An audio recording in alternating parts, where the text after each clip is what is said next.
жижиглэн худалдааны зах зээл бол бас одоо шинэ бүтээгдэхүүнүүд, шинэ одоо сүлжээ супермаркетууд нэгдээд нэлээд өрсөлдөөнтэй болж байна. За танай зах зээл ялангуяа энэ сегментийн хувьд өрсөлдөөн юун дээр илүү төвлөрч байна? За хэрэглэгч нарын зан төлөв бас яг яаж өөрчлөгдөж байна? За урьж оролцуулж аваад баярлалаа. Манай жижиглэн худалдааны салбарт олон одоо гадны франчайз тэг бас дотоодосоо дэлгүүрийн хөгжүүлэлтүүд хийж байгаа. Тэгэхдээ өшөө бас зөндөө жижиглэн худалдааны концептууд байгаа. Тэгэхээр цаашдаа тэр концептуудын ялгарлаараа бид нар өрсөлдөөн өрнөх байх гэж харж байгаа. Тэр концептууд дотроо бас дэлгэрүүлээд тий.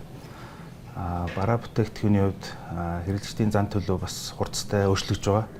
10 жилийн өмнө одоо Ямарт дэлгүүр анхны дэлгүүрээ нээгээд загас одоо далайн бүтээгдэхүүн зарж байхад бол айгүй хэрэглээ бага байсан. Алдагдaltaй тэр хэрэглээг нэвтрүүлж исэн. Одоо харин эсвэргээрээ олон төрлийн загас одоо далайн бүтээгдэхүүнүүд фреш болон өлдөөсөн байдлаар хүмүүс их хэрэглэдэг болсон байна.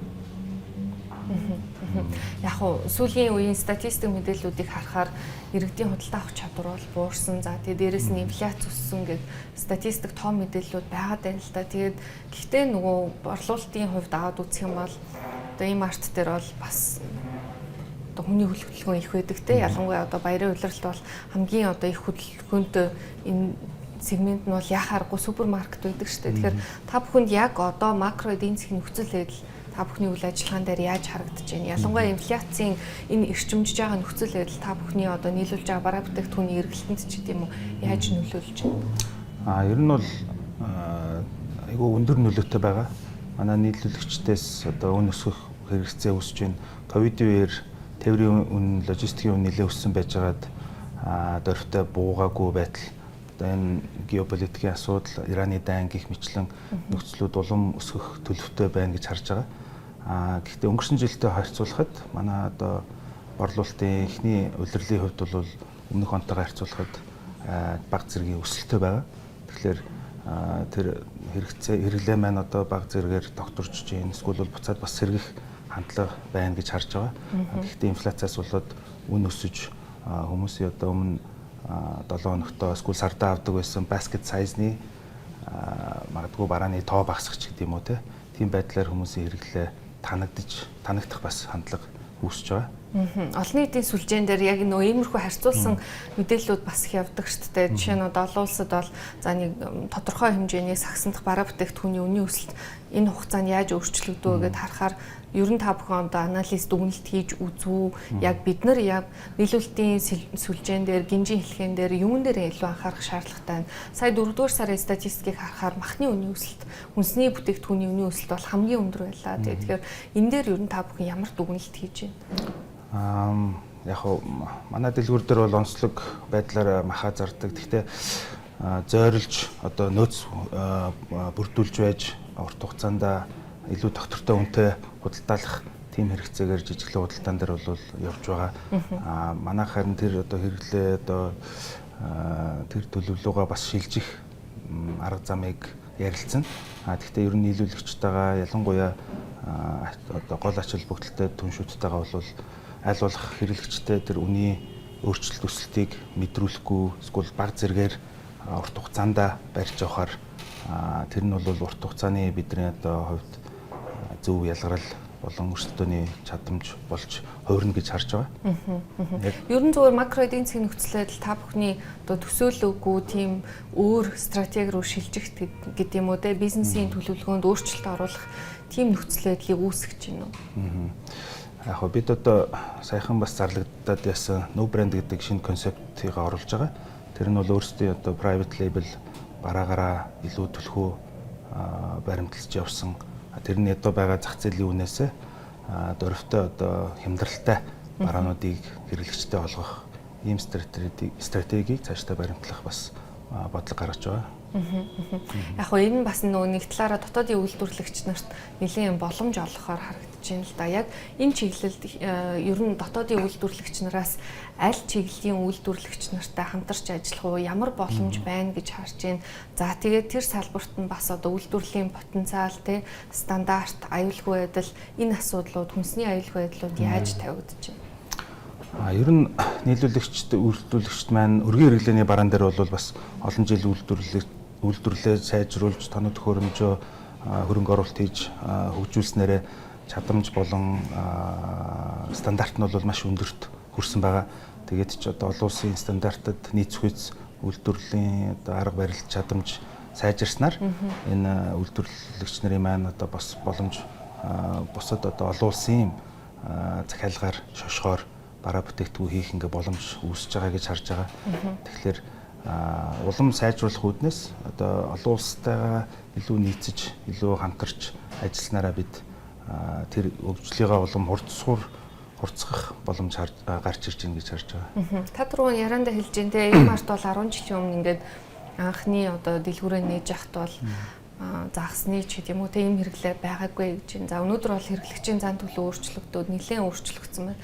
Тэгэхээр ингээд 10 жилийн хугацаанд үйл ажиллагаа явуулахад манай хүнсний стандарт, аюулгүй байдал, тэгээ энэ салбарын зохицуулалт, жижиглэн худалдааны зах зээлтэй холбоотой зохицуултууд хэр сайн өөрчлөгдөж чадаа. Өнөөдөр та бүхэн бас өөрчлөх шаардлагатай гэж харж байгаа ямар зохицуултууд байна? Анх бол яг гаднаас одоо солонгосын консалтантууд ирээд манай зах зээлийн одоо ялангуяа мах, ногоо, одоо жимс одоо юу гэдэг бүхэл төрлийн өргөн хэрэглээний барааны стандарт одоо байгаа тухайн үед байсан үйл ажиллагааны байгаа байдлыг харахад бол ямар ч одоо манай нийлүүлэгч нар стандарт төрөхгүй байсан гэж дүгнжсэн. Гэхдээ тэр хугацаатайгаа харьцуулахад бол харьцангуй сайжраад ингээд хамтдаа хөгжөөд явж байгаа.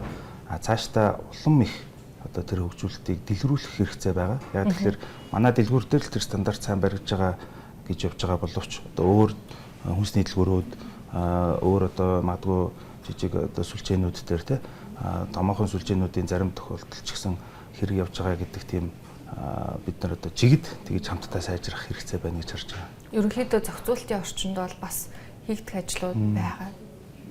Энд дээр нэр цохоод дурдаад хэлэх юм бол ямар стандарт байна? Магадгүй одоо сая бол засгийн газрын зүгээс, шинэ засгийн газрын зүгээс чөлөөлөе гэдэг ийм санаачлагыг дэвшүүлж явах шиг байна. За дээрэс нь бас зарим төрлийн одоо тэг үйлчлэгийн салбарын бизнесүүд дээр тусгай зөвшөөрөл заавал авах шаардлагагүйгээр үйл ажиллагаагаа нээ гэдэг ийм санаачлагыг гаргаж байна. Тэгээд магадгүй энэ та бүхний өрсөлдөөнд яг яаж нөлөөлөх вэ? Яг хоо миний ойлголтоор бол олон улсын стандарт гэхлээр хамгийн одоо ерөнхий байдлаар стандартыг хангуулж байгаа. Яг бол улс орн болон бүс нутгийн эсвэл соёлын хэрэглээний онцлог байдаг учраас улс болгон өөрсдийнхөө стандартыг тогтоох ёстой гэдэг. Тэгээд улсын стандарт гэхлээр хамгийн сайн стандарт, олон улсын стандарт гэхлээр хамгийн сайн стандарт биш. Байгууллага нь ер нь хамгийн өндөр стандарттай байдаг. Яг тэгэхээр өрсөлдөөн дундаа хэрэглэгчтэй хамгийн чанартай, хамгийн одоо боломжийн аюулгүй байдлыг хангасан бүтээгдэхүүнийг хүргэх зорилготой байдаг учраас тэгэхээр улсаас одоо тэр чөлөөллийг гэдэг аянгаараа илүү бизнес хийхэд амар орчин бүрдүүлж байгаа нь бол сайн гэж харж байгаа. Харин тэр дундаа шигшигдэд хамгийн сайн стандартаа хангаж тэрэндээ илүү их одоо хөрөнгө мөнгөө зарцуулж байгаа байгууллагууд нь бол ялгарч гарч ирээд манайх шиг айлтаа одоо жишээлбэл илүү хамтрах боломж үүснэ гэж бодож байна. Яг хөө төгсгөлний эзүүлэх асуухад ер нь одоо нийлүүлэлтийн сүлжээн дээр ийм арт жишээ нь яг хичнээн компанитай хамтарч ажиллаж байна. За тэгээд та түрүүн бас хэллээ зойрыг бол илүү урт хугацаанд одоо бүтээгдэхүүнээ хадгалаа тий доктортой нийлүүлэлт хийснээрээ үний хувьд бас одоо ийм доктортой бодлого байрлуулах боломжтой гэж байна. Одоо энэ чиглэлээр манайд үйл ажиллагаа ер нь хэр одоо нааштай сайжирч байна гэж харж байна.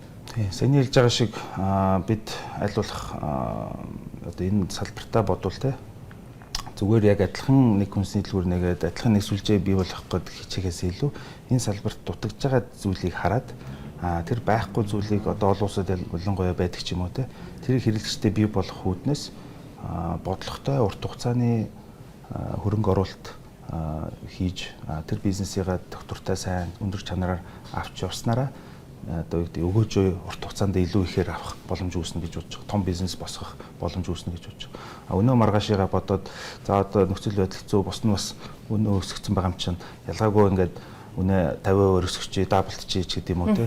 Тэнгууд ойрдоо өөрийгөө арга цааж одоо хэрэгцээтэй төлбөр тооцоогоо хийж байгаа боловч урт хугацаанд хэрэглэгчтэй алдаад тэр бизнес оршин тогтнох эрсдэлд одоо орно гэсэн үг. Хүний нөөцийн хувьд одоо ийм арт дээр баримталж байгаа бодлого яг юу байна? За жишээ нь жижиглэн удалдааны салбарт бол хүний нөөц бол бүр зайлшгүй чухал одоо шаардлагатай юм байгаа шүү дээ. Та бүхэн яг энэ дээр ямар стратеги баримталж байна? Хүний нөөц жижиглэн удалдаан дээр бол бас нөгөө зайлшгүй туулах ёстой замнал гэдэг шиг аваа хэдэн жил ажиллаж ирсний дараа яг тэр мэдрэмж туршлагын суудаг. Гэхдээ бид заавал тиймгээд халтай хандах биш, аль болох хүмүүсийн хурдан тэр мэдлэг боловсролыг олгож хурдан одоо хөгжүүлэх тал дээр хандж байгаа. Тийм болохоор урт хугацаанд тэр хүмүүс маань илүү их одоо том зорилгын төлөө хамтдаа нэгдэж явна гэдэг үүднээс түүнээс яг тухайн өнөөдөртөө хэрэгцээтэй байгаа ажлыг сайн гүйцэтгэх гэхээс илүү урт хугацаагаа харах байдлаар хөгжих нь бас манай хамт олонд илүү нийцэж бидний одоо дунд шатнаас болон дээшээ доктортой байдал их өндөр байна гэж харж байгаа.